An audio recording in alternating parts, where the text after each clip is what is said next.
It is okay not to be careful. It is okay if that's personal, if that's fresh, it's something that you really believe in.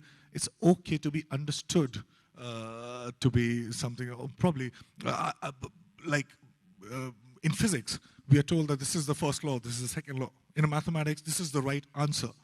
So we are obsessed with uh, thinking that there is a simple one answer to probably complicated questions. But what I've understood in the process of doing what I do is that there are no right answers.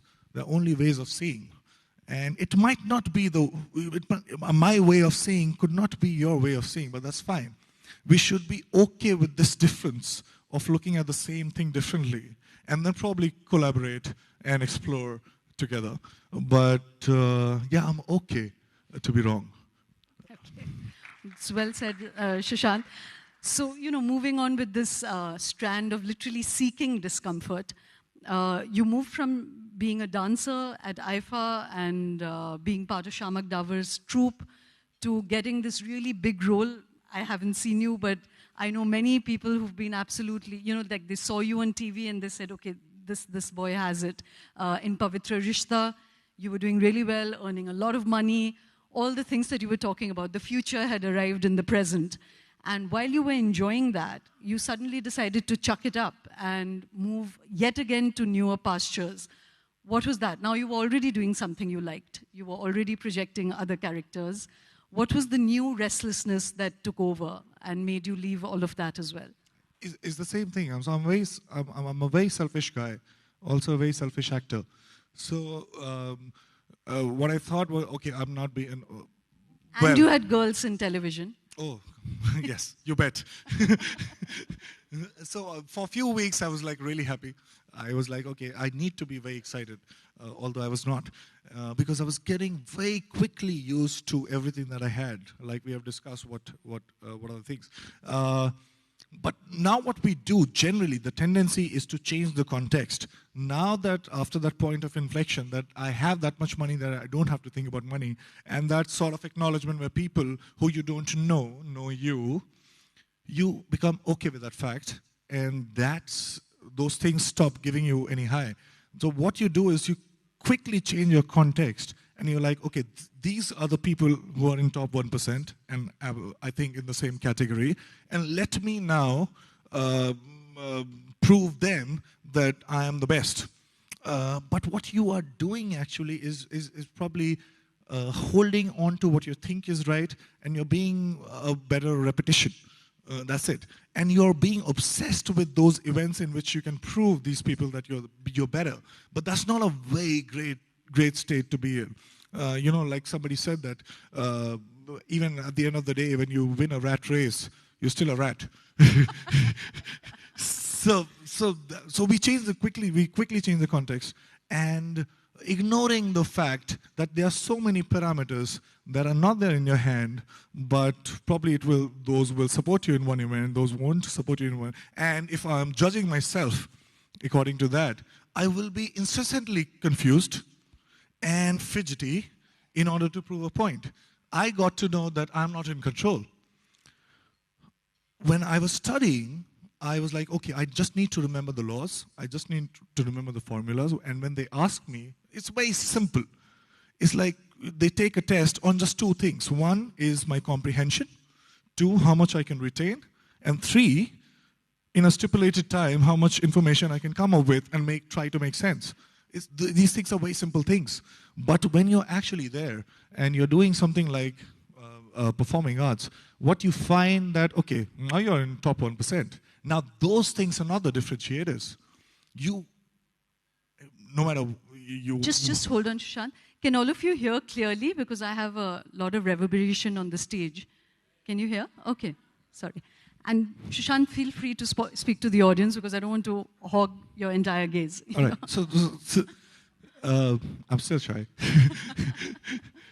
So that's what I understood, that, okay, there are these many parameters that are not there in my hand, and then I became okay with that fact. There are two things, and those two things are very different things, and it's my subjective opinion, I might be wrong. One is not knowing, because of ignorance or anything. But not knowing is very different from knowing many things to understand that you don't know anything. You know what I'm saying? And I'm here. I have, with all my passion, all my integrity, all my love for what I do, I have understood that all the takes in which I'm very good at, I don't know what I do. So all my research preparation has to do with probably what not to do, but I don't know what to do, and that is the reason why I do it, because what's the point if I know it and then do it? So I'm okay with not knowing, I'm okay with the failure. But at the same time, what it does is absolutely grounds me. And I'm not thinking about earning a certain reputation. I'm not thinking about what you're thinking about me. I'm just intrigued by the process itself, because I don't know what's the next step, and I want to know, and I might stumble. I might fall, but I'm okay with that, as long as I cannot anticipate.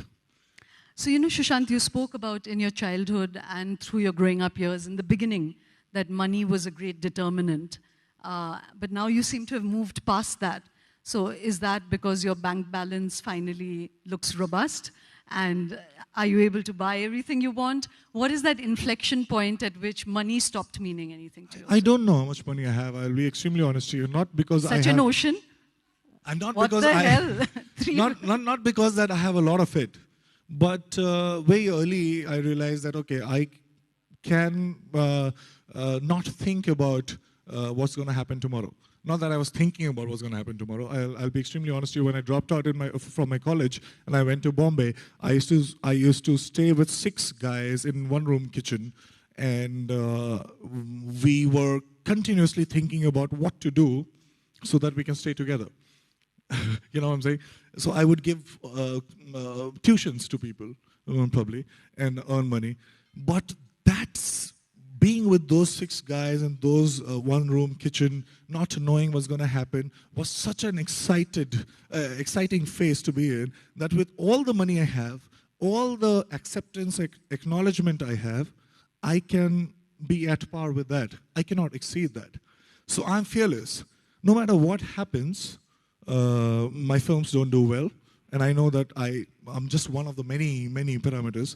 My films don't do well. What I'll do, I'll go back to theater and probably be with 6 different guys. That'll be the difference. But I'm completely okay with the fact, because I was enjoying being there. So it is not I'm obsessed with a certain place where I want to arrive at so that people acknowledge me. I'm just okay with the process itself. I'm going to, I'll quickly tell you that there was this incident that Sushant has spoken about elsewhere, where he was gymming and building his body, and he suddenly realized that for almost 6 months he'd been wearing the same gymming clothes, and he looked into the mirror and said, oh, okay, I'm a star, I better go get myself some new gymming clothes. And on the way, he saw a BMW bike for about 30 lakhs, and he said, oh, I like that bike. And he bought himself the bike instead of the gymming shorts. And I think you've spoken elsewhere. He said, but that's the inflection point at which he felt that there's a point when a little bit of money can get you very big things. And then there's an inflection point after which a lot of money can get you very small things. And I think that's very well put, Sushant.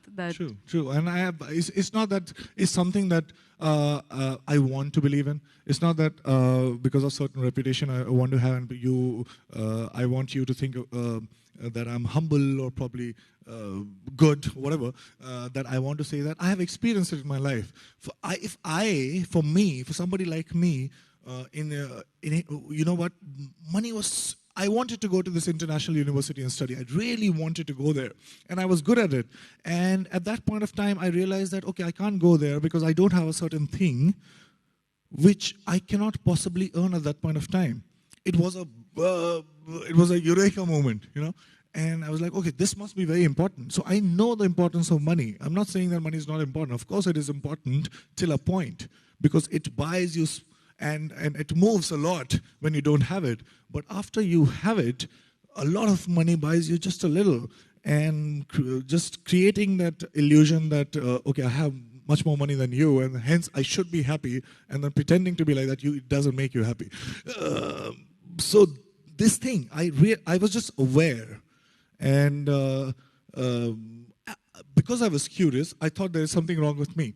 So I started watching videos, I started reading books, and I realized that people who are like, just like think, there are certain forums that happen internationally, like edge.org, where the pioneers of different disciplines who are standing at the edge of knowing everything about that discipline, they meet and they discuss one idea, and they discuss one idea every year. So they were discussing the same thing. And what I'm saying right now is I'm actually quoting Daniel Kahneman, who's a Nobel Prize winner, and he says that there are two different selves. One is the experiencing self, and the second is one who just reflects and thinks that I should be happy. You know what I'm saying? So 99% is the experiencing self who doesn't care what is happening as long as it's fresh. It's a new experience. And that 1% which forms the narrative is completely different. And you can manipulate that. And I understood that. So I'm not concerned about that 1%. I'm continuously manipulating that 1% so that I have a good story to tell. They say that your life is the story that you tell yourself. So I have a very good story to tell. But I'm not concerned with that 1%. But I'm continuously trying my best to indulge in experience that I absolutely fascinated about. So let's move to your films. Out of the 3 films that everybody has seen and really you've been applauded for, which of those roles did you resonate with? Let's pick Dhoni, for instance. What about that role really challenged you, made you feel that the experience was worthwhile? Can I be extremely honest?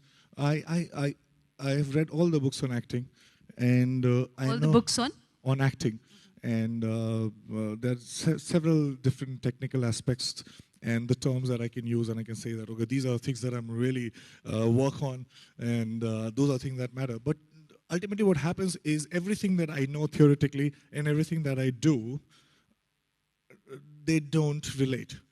And I have read about several different actors all around the world who are like the best, Meryl Streep to Daniel Day-Lewis, and they also admit... Sushant, I'm just going to point you back to the audience because the last time someone told me that, people keep looking at you and we feel left out of the conversation. So I don't want them to feel left out. So Meryl Streep and Daniel Day-Lewis, and what they say is that, okay, we understand few things theoretically, but when we do, there are certain other things at play, and they can't recognize it. So what I'm trying to say is there's no correlation between these two. I don't know what works. All I know is that this is something that I absolutely like, and I would pay you to allow me to do that.